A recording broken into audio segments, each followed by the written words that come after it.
जय श्री कृष्णा, राधे राधे। आज हम बात कर रहे हैं निर्जला एकादशी की।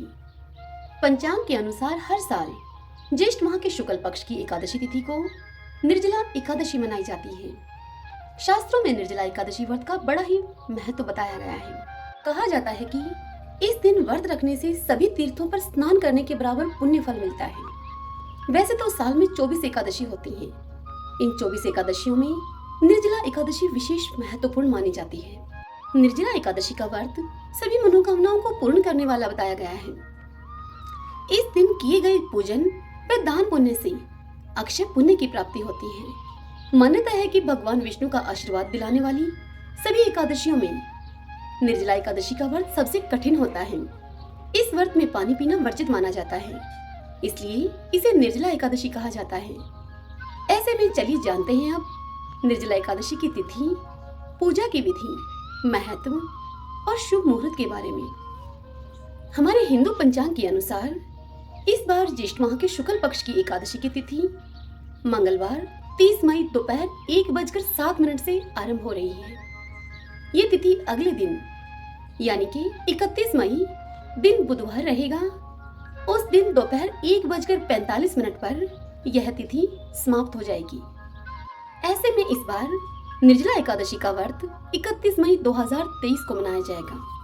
अब जानते हैं निर्जला एकादशी के दिन पूजन का शुभ मुहूर्त क्या रहेगा। तो देखिए, 31 मई को पूजन का शुभ मुहूर्त रहेगा सुबह 5:24 से सुबह 8:51 तक। दूसरा शुभ मुहूर्त रहेगा सुबह 10:35 से और दोपहर के 12:19 तक। यह पूजन के लिए 2 मुहूर्त बताए हैं मैंने आपको। आप इनमें से किसी मुहूर्त में भी आप पूजन कर सकते हैं। अब बात आती है कि पारण कब करें। निर्जला एकादशी व्रत के पारण का मुहूर्त रहेगा गुरुवार को 1 जून को सुबह 5:24 से सुबह 8:10 तक। इस व्रत का पारण आप अवश्य कर लें। अब जानते हैं निर्जला एकादशी के दिन पूजा किस प्रकार से करें। निर्जला एकादशी के दिन ब्रह्म मुहूर्त में उठकर स्नान आदि से निवृत्त हो जाएं। उसके बाद पीले वस्त्र पहनकर भगवान विष्णु का स्मरण करें और उनकी पूजा करें। फिर ओम नमो भगवते वासुदेवाय मंत्र का जप करते रहें और अपने व्रत का संकल्प ले लें। उसके बाद धूप, दीप, नैवेद्य आदि 16 चीजों के साथ भगवान का पूजन करें, अर्थात भगवान का षोडशो उपचार पूजन कीजिए और रात को दीपदान करें। पीले फूल और फलों को भगवान को अर्पित करें। भगवान श्री हरि से पूजन करने के पश्चात पूजन में हुई त्रुटियों के लिए उनसे क्षमा याचना कीजिए। शाम को पुनः भगवान विष्णु की पूजा करें और रात में भजन कीर्तन करते हुए जमीन पर विश्राम करें।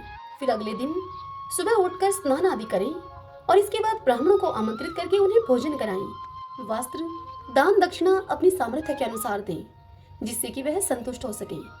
इसके बाद व्रत का पारण करें, सभी को प्रसाद खिलाएं और स्वयं भी भोजन करें। मान्यता है कि निर्जला एकादशी का व्रत रखने और भगवान विष्णु की पूजा करने से समस्त पाप मिट जाते हैं, साथ ही दुख और कष्ट भी दूर होते हैं। इसके अलावा इस व्रत के पुण्य प्रभाव से व्यक्ति को मृत्यु के बाद स्वर्ग में स्थान मिलता है। लेकिन कई लोगों को व्रत रखने के बाद भी इस व्रत का पूर्ण फल नहीं मिल पाता है, क्योंकि वो जाने अनजाने में ऐसी कई गलतियां हैं जो वो कर बैठते हैं। निर्जला एकादशी के व्रत के दौरान भक्तों को एक दिन पहले ही अर्थात दशमी तिथि को शाम को भोजन नहीं करना चाहिए।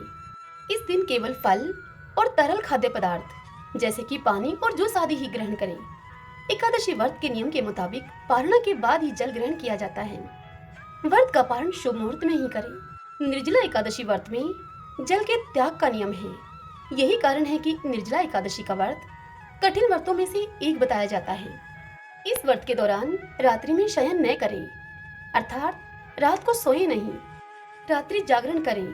भगवान विष्णु और माता लक्ष्मी का ध्यान करें। व्रत के अगले दिन स्नान करके विधि पूर्वक पूजा करें और गरीब ब्राह्मणों को भोजन आदि कराएं और उन्हें दान दें। इस दिन भगवान के नाम का जाप करें और किसी को भी कटु वचन न बोलें। इस दिन विशेष करके महिलाओं और बुजुर्गों का सम्मान करें। यही नहीं, इस एकादशी में दान का भी बहुत अधिक महत्व है। ऐसा कहा जाता है कि जो साल भर की सारी एकादशी के व्रत नहीं रख पाते हैं, उन्हें निर्जला एकादशी का व्रत जरूर रखना चाहिए, क्योंकि इस व्रत को रखने से अन्य सभी एकादशियों के बराबर पुण्य प्राप्त होता है। इससे बड़ी कोई एकादशी नहीं कही जाती। मान्यता है कि इस व्रत को धारण करके भीमसेन ने 10,000 हाथियों का बल प्राप्त करके दुर्योधन के ऊपर विजय प्राप्त की थी। निर्जला एकादशी का यह व्रत बालक, वृद्ध और रोगी को नहीं करना चाहिए।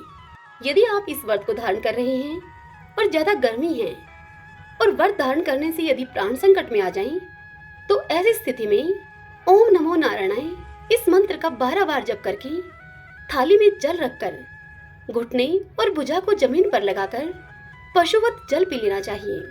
इससे यह व्रत निर्जला एकादशी का व्रत भंग नहीं माना जाता है। यह निर्जला एकादशी का व्रत ज्येष्ठ मास के बड़े दिनों में होता है। दूसरे गर्मी की अधिकता के कारण बार बार प्यास भी लगती है। क्योंकि इस दिन जल नहीं पिया जाता है, इसलिए यह व्रत अत्यधिक श्रम साध्य होने के साथ कष्ट एवं संयम साध्य व्रत होता है। जल का पान निषिद्ध होने पर इस व्रत में फलाहार के बाद दूध पीने का विधान है। इस दिन व्रत करने वाले को चाहिए कि वह जल से कलश को भरे, उस कलश को सफेद वस्त्र से ढककर रखे और उसके ऊपर शर्करा तथा दक्षिणा रखकर वह कलश ब्राह्मण को दान में दे। इस एकादशी का व्रत करके यथासंभव अन्न, छतरी, जूता, पंखी तथा फल आदि का दान करना चाहिए। निर्जला व्रत करते हुए शेष शैया रूप में भगवान विष्णु की आराधना का विशेष महत्व माना गया है। इस दिन विधि पूर्वक जल के कलश का दान करने वाले को वर्ष भर की सभी एकादशियों का पूर्ण फल मिल जाता है।